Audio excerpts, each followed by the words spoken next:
के कई कहने लगी है, महाराज आज ये साफ साफ जाहिर हो गया है कि अब तक आपने हमसे प्रेम किया, सब कपट का किया। महाराज दशरथ कहने लगे, रानी ये बातें शोभा नहीं देती हैं। आज खुशी का अवसर है, आज खुशी का दिन है, क्योंकि राजा राम जी बनेंगे। इस खुशी के अवसर पर कोई बात नहीं, हम भरत को अभी बुलवा लेंगे, लेकिन रानी ये शोभा नहीं देता है। आप चिंता मत करिए, आज तो खुशी का अवसर है। देखिए रानी दुखी मत होइए, आज खुशी के अवसर पर आप मुझसे कुछ मांग लीजिए। रानी कैकेयी कहने लगी, महाराज मांग लीजिए। बोले हाँ।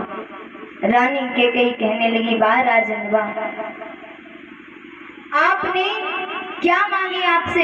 बहुत पहले आपकी मैंने युद्ध स्थल में जब सहायता की थी, तब आपने मुझे 2 वरदान देने के लिए कहा था।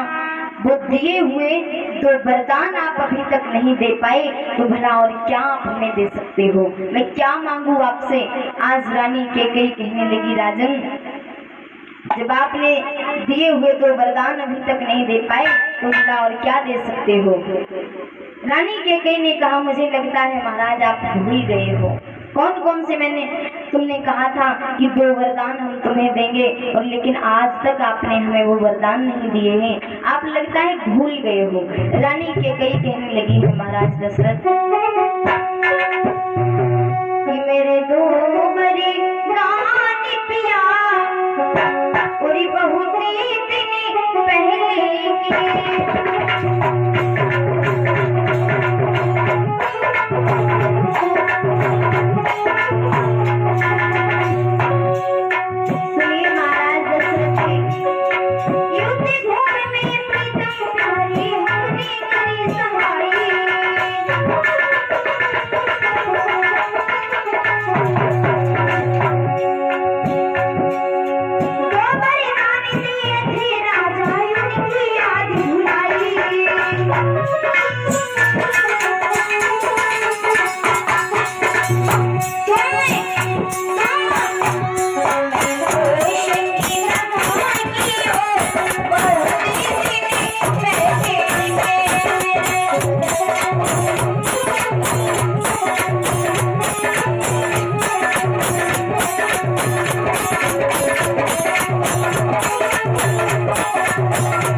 रानी कैकेयी ने कहा, महाराज दशरथ जी, हमारे आपने 2 वरदान बहुत पहले देने के लिए कहा था, जब मैंने आपकी युद्ध स्थल में सहायता की थी, लेकिन आज तक आपने हमें वो 2 वरदान नहीं दिए अभी तक, और फिर कह रहे हो कि मांग लीजिए।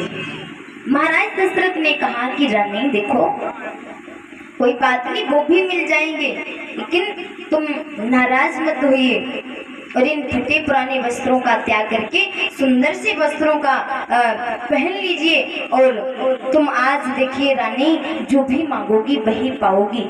महाराज दशरथ जी ने जब ये कहा रानी कि आज खुशी का अवसर है, तुम जो मांगोगी वही पाओगी, रानी कैकेयी ने जवाब दिया कि महाराज सुनिए, हम अबला को, मुझ नारी को अपनी मीठी मीठी बातों में मत फंसाइए। जब आपने अभी तक 2 वरदान नहीं दे पाए और पुनः फिर कह रहे हो कि जो मांगोगी वही पाओगी, मैं कैसे मान लूं कि हम मांगेंगे और आप हमें दे देंगे।